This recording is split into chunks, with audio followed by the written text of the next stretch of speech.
ang topic natin ay Finding God in All Things. It's our culture day and it's soul session day. Mamaya daw meron pa kayong, ano yun? Body session. Ayun. Body session. Kung wala lang akong appointment, antayin ko sana yun eh. Pero di ba may assignment kayo sa akin? Ginawa nyo? May exam. Ginawa nyo po? Hindi. Ay, pauuwiin ko. Nakita ko umiling. Pauwiin na? Okay, what's our preliminary task? I told you, I asked you, assigned you to take a photo of your desk or your favorite part in the workplace. Sino ang gumawa? Ay, kamabaitan. Ay, buti na lang may isa. Huwag niyong pag-iinitan yung isa dun ha, na gumawa ng assignment. Ayun, meron din dun. Ay, si Sir din, meron din pala. Sino pa dito? Ay, marami. Okay. Dun sa mga gumawa ng assignment, tingnan natin yung picture, syempre. And let's try to see what are the things that you have on your table. Okay? Nakita niyo na? Yung mga hindi gumawa ng assignment. Isipin nyo ngayon, ba't di nyo nagawa ang assignment? Okay? So, dun sa mga gumawa ng assignment, for those who did their assignment of taking a photo of their work table or work space, try to think of, number 1, who reminds you? Okay? Okay? Or who's the person that comes to your mind when you look at your table? Okay ha? Who? And then, looking at your table, for doon sa mga hindi gumawa ng assignment, sino ang nanggigising o nagpapagising sa inyo sa umaga? Maliban doon sa alarm clock. He. Okay? So, una, sino ang naiisip nyo? Or, sino ang nagpapagising sa inyo sa umaga? Ikalawa, ano ang nagpapangiti sa inyo? Okay? Ano ang nagpapangiti sa inyo in gratitude? Okay? Na nagpapasalamat ka, ay, nakita ko yung table ko, ang linis. Ay, tama-tama pala ako. Look at this. Hindi ko to sinadya, Oh, gratitude. Ano yung nagpapaalala sa atin ay salamat sa Diyos? At, eto naman, okay? Ano din yung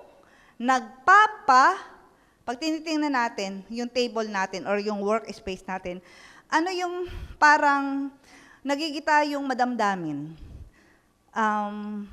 Hindi ko pa nagagawa ito or kanina parang medyo nalungkot ako or what? Okay? So meron tayong 3 assignment. Nagpapasaya o nagpapagising sa umaga. Ikalawa, nagiging dahilan, reason why we are thankful. At number 3, okay? Number 3 is, ano yung parang, mas napapag-isip tayo, para pa saan ito pinagagagawa kong to? Or, grabe naman yung nakita ko kaninang umaga. Ang traffic na naman, pero medyo naantig yung damdamin ko. Okay? So, what are those 3 things? Okay na? Pwede niyo pong ilista sa inyong mga notebook kasi ang ganda ng notebook niyo at may mga libreng ballpen. Sayang pag di natin yan ginamit. Okay? Let's try to do that. Mabilis lang. Bibilang na ako ng 10. 1. 2. Oh, ano ang nagpapasaya o nagpapasalamat? Sino ang gumigising sa iyo? At ano yung nagpapabagabag sa iyong kalooban? Okay? Nailista na? 3 lang yan, ha? Pinapagod ko yung nagbe-video. Okay. Ayos na? Oh, sige. Ngayon, kala nyo ha, body talaga ito. Okay na? Okay na? Natatandaan nyo na ha? Oh, yung iba dyan, nagkakwentuhan na. Very well. Dito ako sa stage kasi di nyo ako makikita.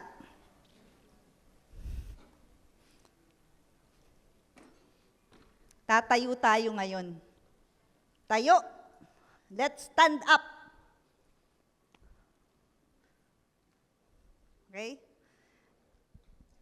Taas ang kanang kamay. Okay? So, itong kanang kamay na to, I will say, he. Okay? Pag sinabi ko yung he, ibig sabihin, titingin kayo sa kanan ninyo. Okay? Got it? Thumbs up? Alright. Kapag kaliwa, okay? Sasabihin ko naman ay, who. Okay? So, pag he, ibig sabihin, he. Anong nagpapasalamat tayo? Who, ano ang nagpapangiti o sino ang nagpapangiti sa atin? Okay? At hua, ano ang nagpapabagabag sa atin? Okay? Got it? Mabilis ha? Ready? Ready? Who? Share with your neighbor. Siyempre, hindi kayo magkausapan ngayon. Diyan na lang sa table nyo para lagi kayo may cashier na malapit lang. Okay? So, dapat po magharap-harap pala kayo. Harap-harap sa table. Yan. Kasi kung hindi, lahat kayo nakatingin sa akin. Okay? Ulit. 1, 2, 3. He! Ano nagpapangiti? Share. Anong nagpapangiti?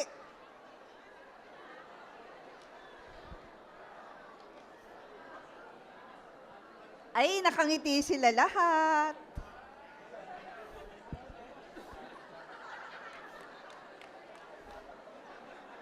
One, two, three. Huwa! Ano ang nagpapabagabag sa inyo?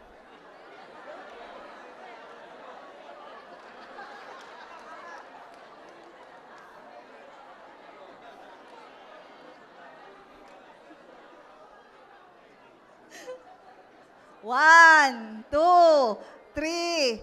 Who? Sino ang nagpapangiti? Para kanino kayo? Who? Para kanino kayo? Sino ang papangiti sa inyo sa umaga? Wala. Myself! Ay, nakita ko ang sarili ko sa salamin. Napangiti ako. Myself. Okay? Okay?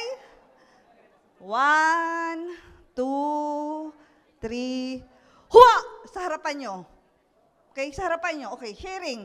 Ano ang nagpapabagabag sa inyo ngayon, sa ating buhay?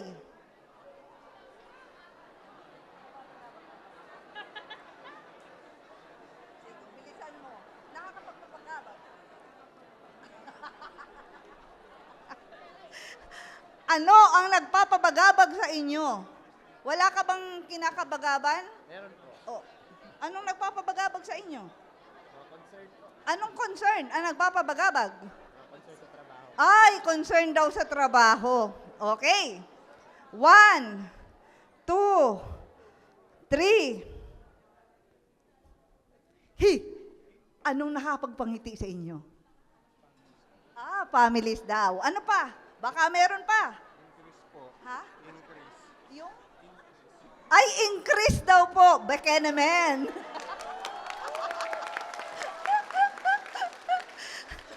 Lahat tumataas na maliban sa akin. Okay, last. 1, 2, 3.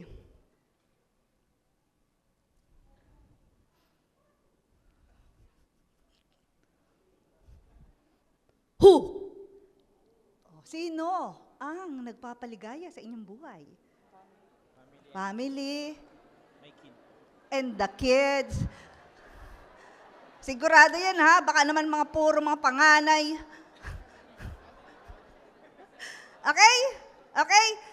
All right. So let us return to our seats. Very well. Let's clap our hands. Ang galing nyo naman. Yung mga nasa likod, aabutin ko kayo mamaya. Alright, so, by looking at your table, okay, makikita na natin already ano yung mga importante sa atin. Yung iba may ballpen, yung iba may laptop, yung iba may photo of their families or their loved ones, yung iba may kalendaryo na.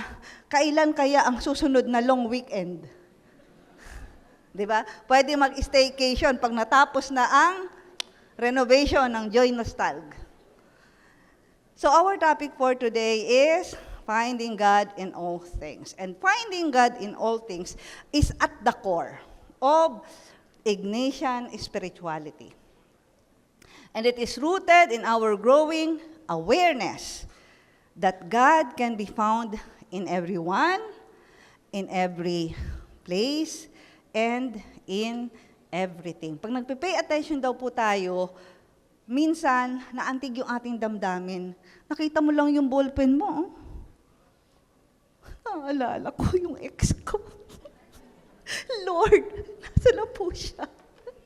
Or baka naman, ganda talaga itong ballpen na to.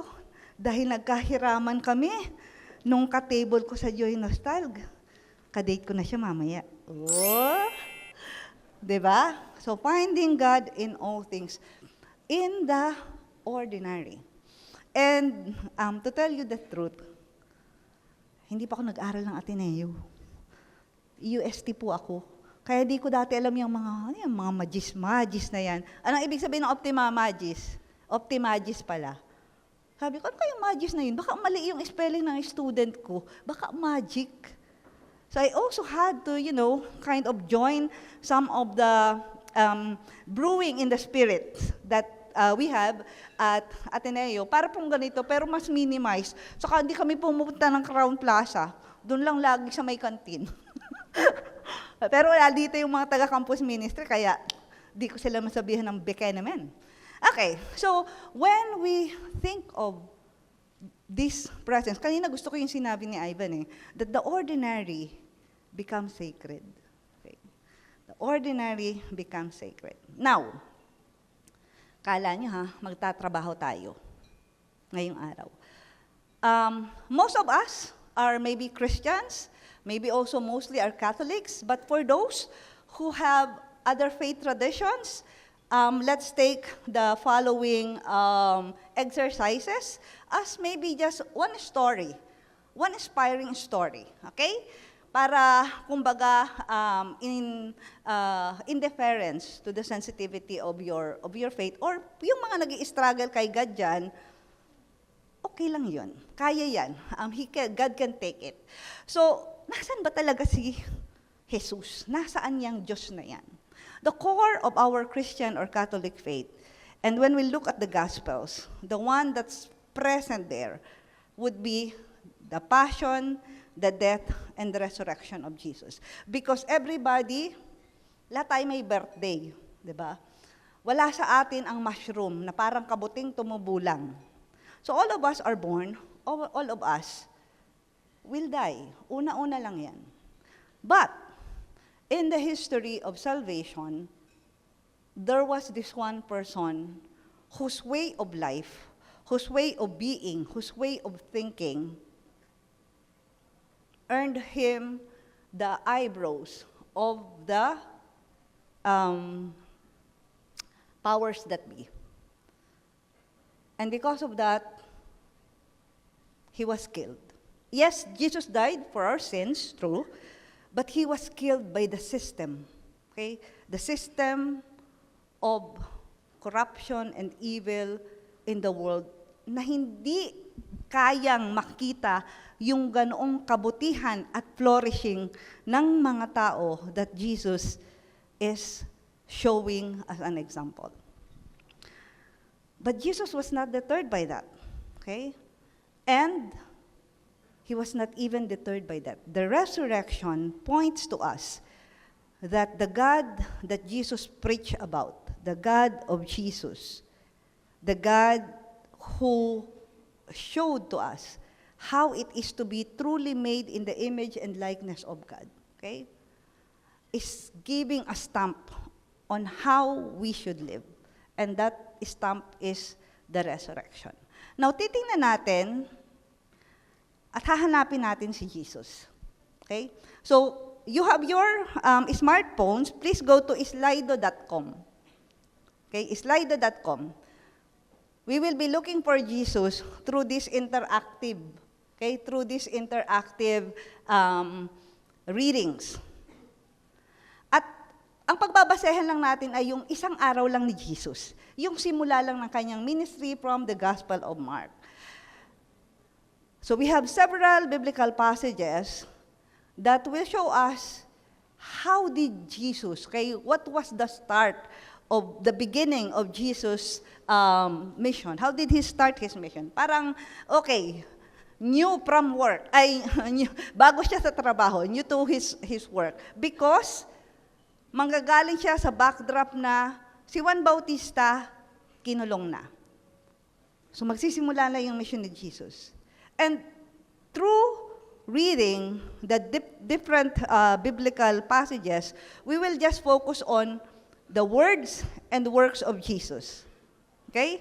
Ano yung sinasabi niya, ano yung ginagawa niya, at ano yung sinasabi tungkol kay Jesus, at ano ang ginagawa ng mga tao or other spirits or maybe even nature. How do they respond to Jesus? Okay?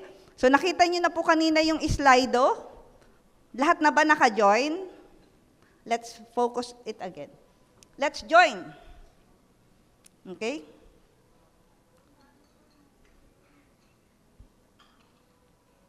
Lahat na po tayo naka-join? So first question. I'm gonna skip my presentation because I want to show you the text. And in the text, as you can see here, okay, this is the text, and this is our question. Nasaan dito si Jesus? At dito sa text na ito, not the testing of Jesus, let's go here. It's the first, sandali lang po Where is the first day of Jesus? Okay, so let's just go here. Sino si Jesus dito sa kwento na ito? Huwag yun ang pag-isipang masyado. Hindi naman to exam. One word lang or two words. Sino kayo dito si Jesus? Anong ginagawa niya dito? Okay. So Jesus is fisherman. Okay? Jesus is a leader. Jesus is just like everyone else. Jesus is Lord.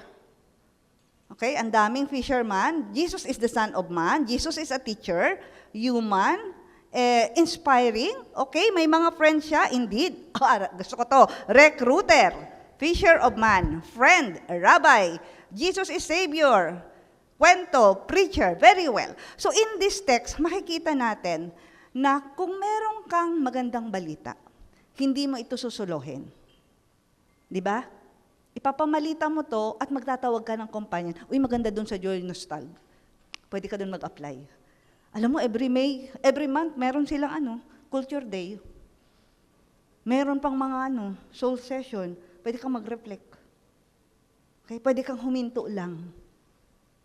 Actually po, and this is not to be patronizing, I was really, when Dr. Michael Liberatory told me, Sal, pwede ka ba sa Joy Nostalg? Sabi ko, I already hear the name. I know that some of our colleagues, they go there, but I've never been here. This is the first time that I am being with you. And I'm really quite intrigued na you have this session. Kahit po kasi kami sa Ateneo, meron kami pero maliliit. Ganitong kalaki, Christmas party lang kami meron. Kayo, you have this opportunity to know your colleagues every month. So, Jesus is also, nasaan? Jesus is also looking for followers. Marami tayo ngayong mga pina-follow. Bakit natin sila pina-follow? May good news ba silang dala sa atin? Okay. So, let's look for another story. Tingnan naman natin dito. Okay?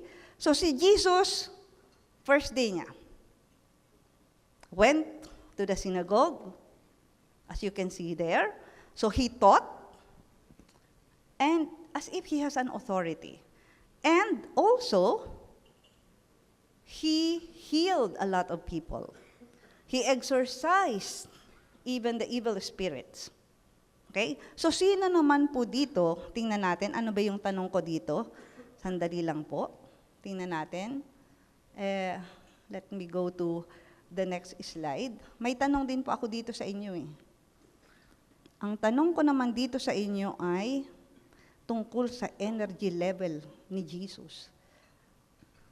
Palakihin ko lang po para makapunta tayo dun sa susunod na kabanata.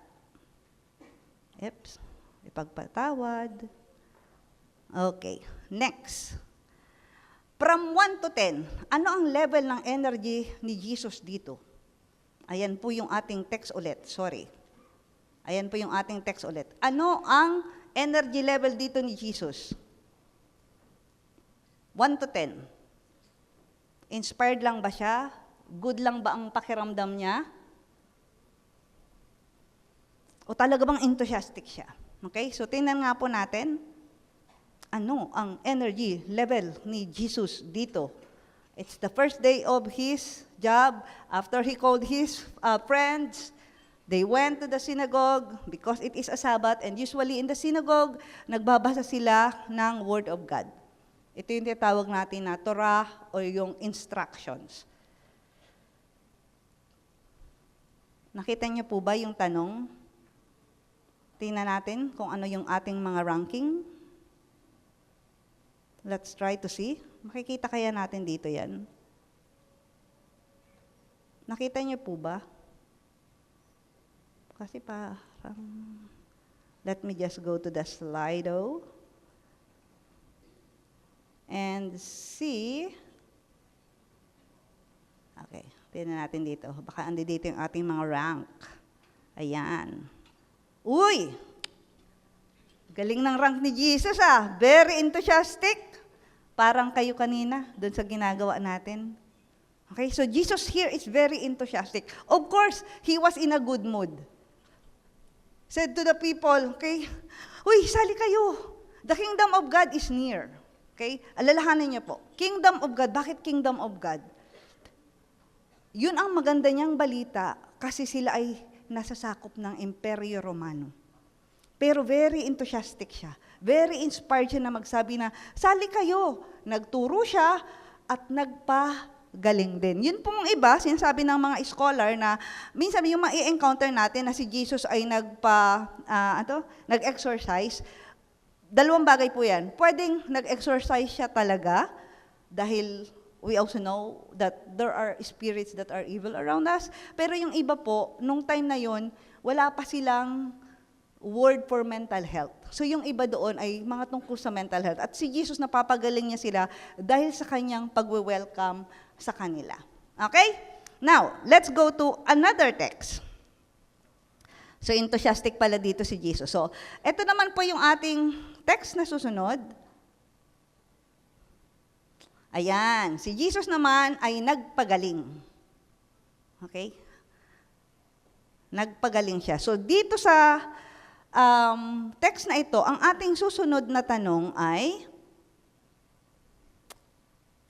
ang ating susunod na tanong ay, kikita niyo na po yan, dito sa story na to, maglalagay po kayo ng sagot.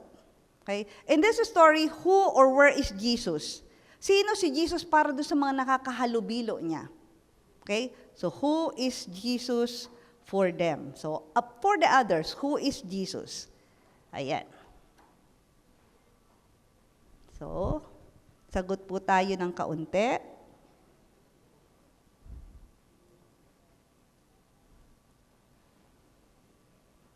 Okay, let's check it out. Tingnan natin. Sino ba si Jesus para sa mga tao na ito?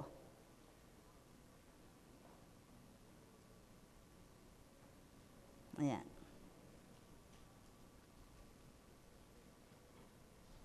Okay, very well. So, Jesus is a healer. Jesus is the Messiah. Ayan, ang dami puro healer. Okay? So, healing of physical illness, healing of psychological illness, gusto ko yun, manggagamot, tagapagpagaling, ayun, tagapaghilom, yan. So, Jesus is indeed a healer here. At hindi lang yun, nakita nyo, ang daming tao. Kasi kahit po noon din, mahal magpagamot. Bawal magkasakit. Okay? Mahal magpagamot. At kaya, kapag may nakita sila na extraordinary person, talagang dinudumog nila. Okay? So, Jesus is indeed a healer here. Okay. So, malapit na po tayo dito sa may end ng kanyang araw. Andi dito na tayo. Yan. Sa 35 to 39. Ang tanong natin dito ay, nakikita nyo na po siguro sa inyong mga screen, paano ba? Okay? Ito po. Ay, sorry. Ano po bang, parang medyo nalito po ako dyan. Okay? Paano ba hinanap si Jesus nung kanyang mga kasama? Yan. Okay. I think that's the better one. Okay, yung pong lumalabas sa ating Yan. Okay? So, sino ba si Jesus? Ayan, healer, chosen one, Son of God, Jehovah Rapha. Okay? Very well. Jehovah meaning to say God, and ano po yung Rapha? From Raphael also, the one who heals. Ayan, Jire. And then we have an emoji, we have a healer and savior, and I like that one. Okay? Hope. Ay, ang galing. Yan. So, iba't iba. And Jesus is also God. So, ang dami niyang mga ways. Okay? There are a lot of ways that we encounter Jesus in this text. And, bababa ko lang po ito kasi natapos na natin siya.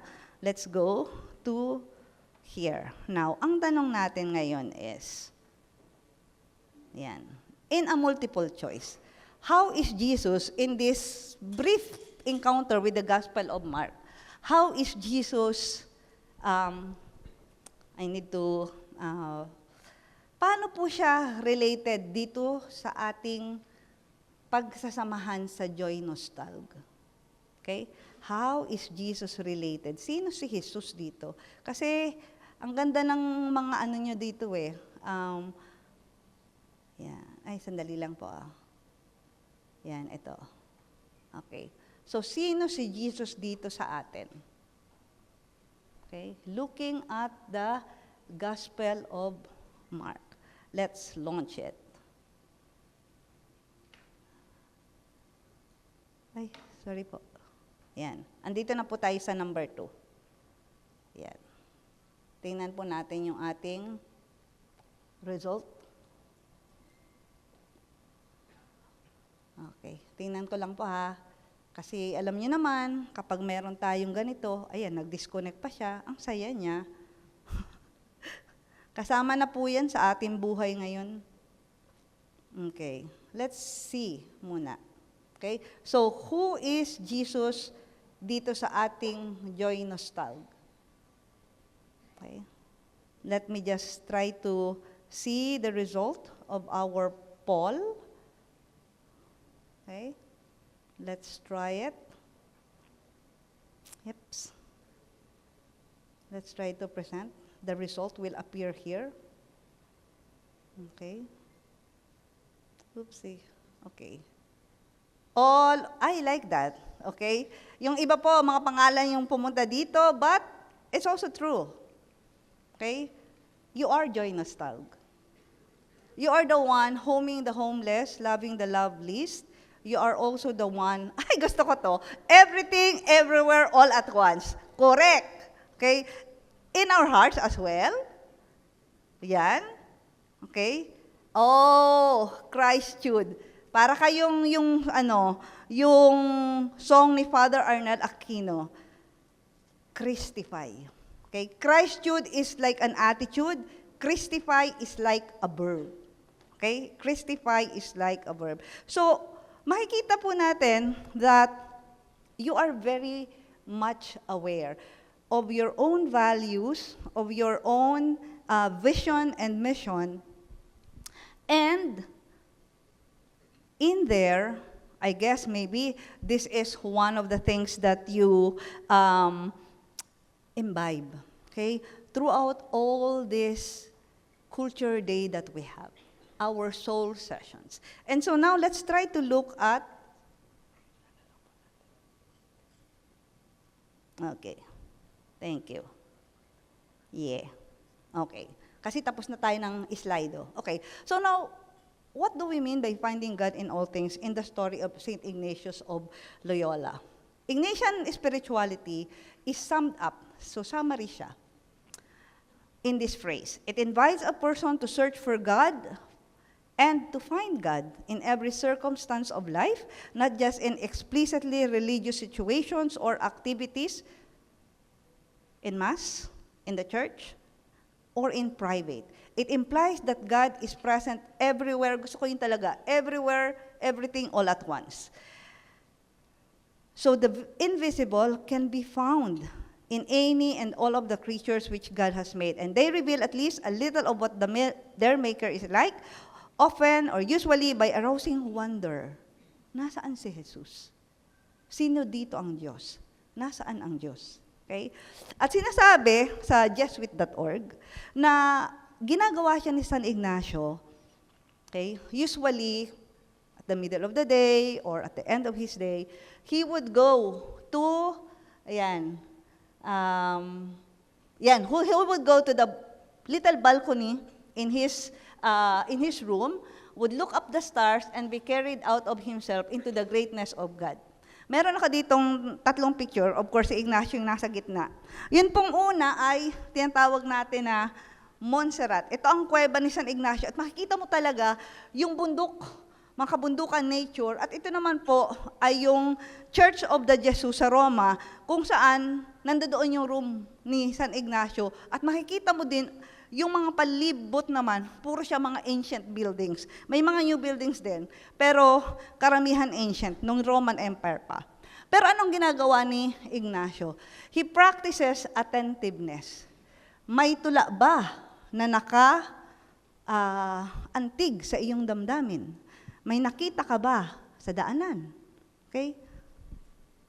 Nakita mo, uy, mainit na yung kape. Sino kaya yung nagtimpla nito? So, we let this kind of attentiveness to kind of settle, okay?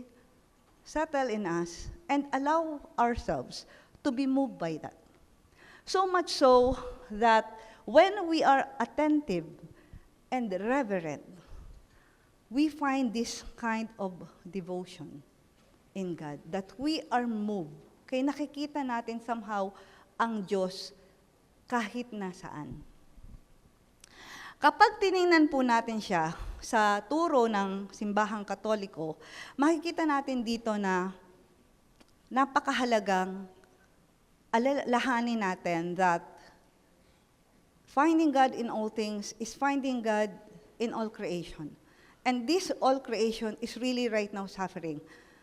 Sino ang naiinitan pag nagbabiyahe? O kaya pag uwi sa bahay, o mamaya pagtawid dyan sa Ortigas? Lahat tayo, right? Pero bakit ang init-init na? Hindi ko masabing nung maliit pa ako kasi maliit pa rin ako hanggang ngayon. But when I was younger, usually March and April are the hottest months. Ngayon, even in May, right? When maybe most of you were still studying, we only have walang pasok when it is bagyo, correct? But right now, we also have walang pasok because of init. So, we need to, in finding God in all things, we need to also know that we are responsible in taking care, maintaining the integrity of creation. Kanina, we look at the words and the works of Jesus, and we characterize who is Jesus there. Pero dito din ngayon sa ating Catholic social thought, yung ating commitment or sa relevance, okay, ng ating faith, ano din yung mga words na kailangan nating pagnilayan at ano yung mga pwede nating gawin. Meron ditong tinatawag na ecological sin. Ano yung ecological sin? kapag hindi natin inisip na may mga anak pa at apo tayong darating. Kapag kayo ay galing sa trabaho, pag uwi nyo gutom na, ano ang meron kayo? Natira na kanin at ulam o pinagtira kayo? Ano yung difference? Kapag natira, kumain na sila kung ano lang yung naiwan, yun lang, right? Pero ano yung ibig sabihin ng pinagtira ka? Di ba? Yung natira, ikaw yung last, right? Pag pinagtira ka, ikaw yung first. Kasi yung unang sandok, yun na ang ititira sa'yo. Ang ecological sin, kung ano lang ang matira. Ang Laudato Si, ang sinasabi niya sa atin, ipagtira natin sila. So, ibig sabihin, wag ubos-ubos biyaya, walang only rice. Okay? Another one is, kapag nakita na natin sa nature, sino ang unang apektado? Kapag nagbaha. Kapag, halimbawa, katulad nito, grabe ang init, sino ang unang apektado? Hindi naman tayo eh. 'Di ba? Kasi tayo nasa aircon pa ng Crown Plaza. Pero yung mga mahihirap nating kababayan, mas lalo pa sila. So when we are attentive, when we can see God in nature, we are also impelled to see God, to see the divine in our brothers and sisters. Okay? So, we will have our preferential option for the poor. Anong mangyayari sa mga mahihirap, sa mga mahihina? When, for example, the current situation that we have right now, globally and also nationally, anong mangyayari? So, meron din tinatawag niyan sa Ignatian spirituality na we are being like contemplative in action. We are seeing God in all things and we know, okay, we are impelled to do something about it. Okay? And then, of course, our journey becomes from noticing, I notice, sa opisina wala ng kape, then you have to inform who is in charge para makapabili na ng kape kasi antok na tayo, right? So from noticing to responding. And Ignatius would call it as an active love. Kahapon may nabasa ako. I think, was it Dr. Corosa? May nagsabi siya, ang pag-ibig daw, hindi lang laging hawak kamay. Di ba? Hugot yan. Ano pa? Kapag namamalengke, halimbawa, ako po pinagtatawanan. Okay, they laugh at me when I go to the wet market or even in the supermarket. You know why? Because I always bring my bag. Kasi once na ibalot nila sa plastic, I always tell them, wag na po nating i-plastic. Marami na pong plastic sa buhay ko. Pero totoo yun, ang daming plastic. Kasi it's just one use, di ba? Tingnan nyo sa bahay nyo mamaya pag-uwi. Okay? So, now, we have already journeyed somehow. Ano yung mga nakikita natin? Sino ang nagpapasaya sa atin? Ano ang nakakapagpabagabag sa atin? And we have kind of journeyed in the life of Ignatius and also even in the teachings of the church. Now, task. The next task that we have is, again, look at the photo of your table and with your journal, okay, with your journal, sasagutin natin yung tatlong tanong. Nasaan ang Diyos dito? Or, baka hinahanap ka ng Diyos? Anong pangalan mo, sir? Nasaan si Aga dito? Maaga ba siyang dumating? At hindi lang yon. Ako natuwa ako dito kasi nakita ko kahapon, sabi ko, ano ba talaga ang Joy Nostalg? Okay, so pag-isipan nyo habang chumichika-chika ko. And I was quite fascinated with the Joy Nostalg Foundation because nakalagay doon na lahat tayong mga Pilipino ay inaanyayahan at kailangang mabuhay ng matatag, maginhawa at panatag. Hindi po yan invention lang ng Joy Nostalg. Yan po ay nakasaad sa tinatawag na ambisyon natin. Ito ay programa o vision ng gobyernong Pilipinas para sa bawat Pilipino. na tayo ay maging matatag, maginhawa at panatag. Okay. So, habang ginagawa natin yung ating assignment, let's pause for a moment. Okay? Nalista niyo na po ba? Okay. Now, turn to your seatmate. Okay? And share. Just one. Okay?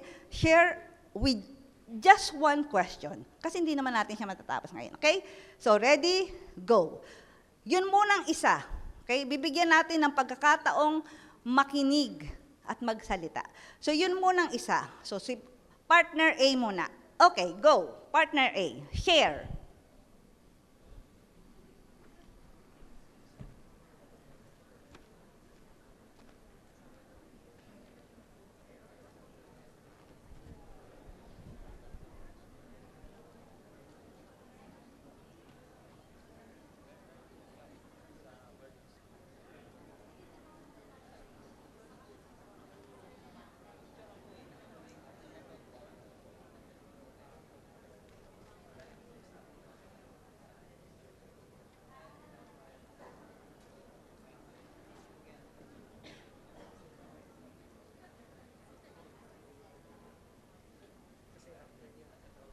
Dapat may ka-share.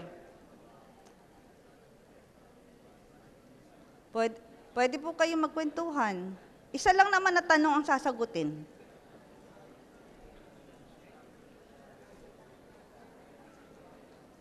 Okay? Isa lang muna ang magsasalita. Okay? Meron tayong 35 seconds to wrap up. Okay? First speaker, 35 seconds to wrap up.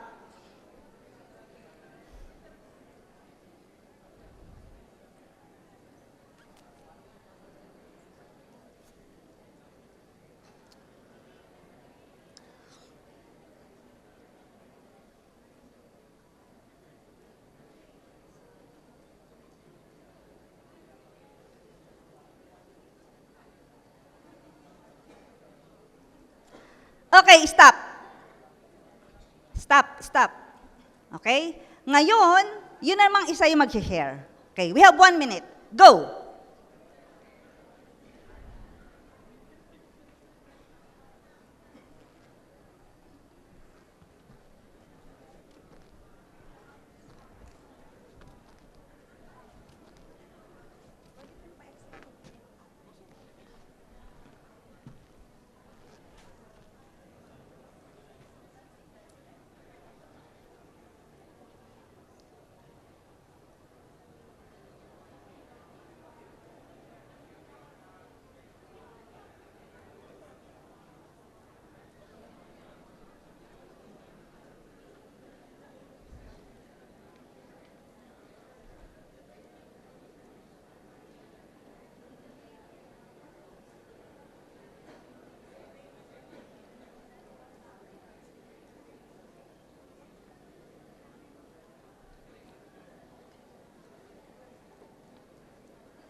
Okay na po?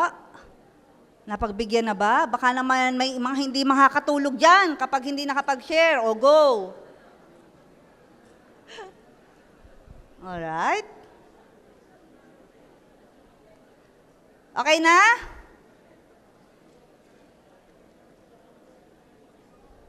Okay. Last 24 seconds. Yan. So now, we have reflected on the question, asan ka na, Lord? Anong oras na?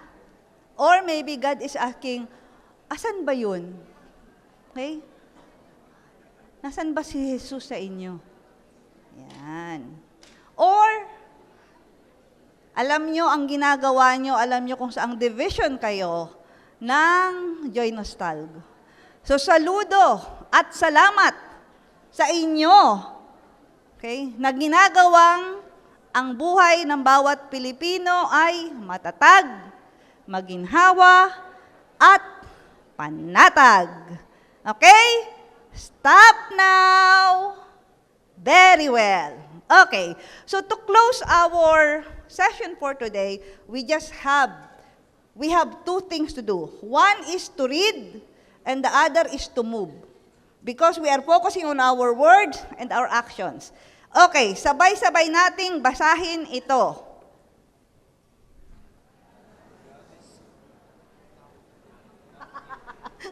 Ano? Anong nabasa nyo? Anong nabasa nyo, ma'am? God is now here. God is nowhere. Ako kasi parang God is nowhere, right? Ano? Anong nabasa nyo? God is now here. God is now here. Ikaw, sir. God is now here. Asan? Asan siya?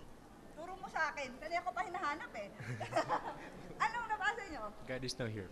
God is now here? Talaga? Feeling ko God is nowhere eh. God is now here? Talaga? Yon? So it's the same group of words, right? Pero ano ang nagpapaiba? Yung pause. Saan ka hihinto? Is it God is nowhere? Or is it God is now here?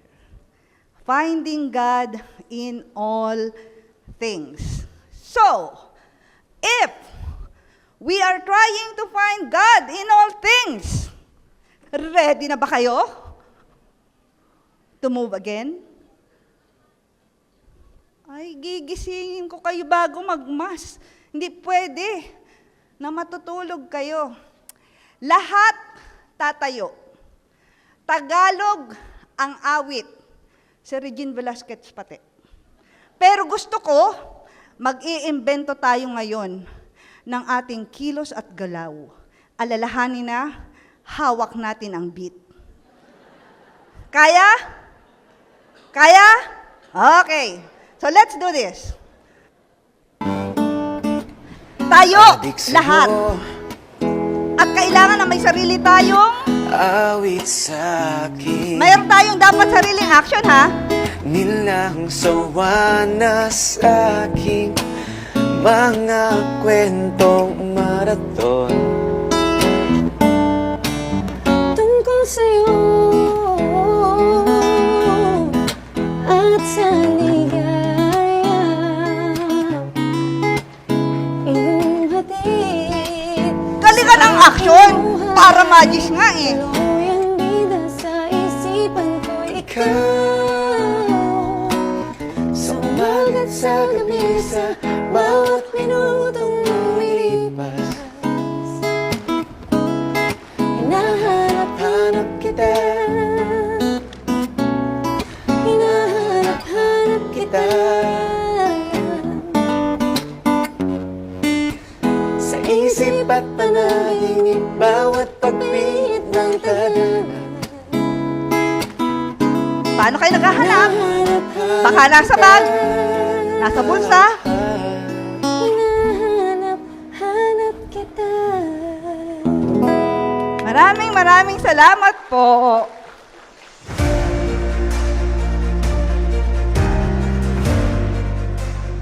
The Lord be with you. And with your spirit. A reading from the Holy Gospel according to John. Glory to you, O Lord. Jesus said to his disciples, "This is my commandment. Love one another as I love you. No one has greater love than this, to lay down one's life for one's friends. You are my friends if you do what I command you. I no longer call you slaves, because a slave does not know what his master is doing. I have called you friends, because I have told you everything I have heard from my Father. It was not you who chose me, but I who chose you, and appointed you to go and bear fruit that will remain, so that whatever you ask the Father in my name, he may give you. This I command you, love one another." The Gospel of the Lord. Praise thee, Lord Jesus Christ. Please be seated.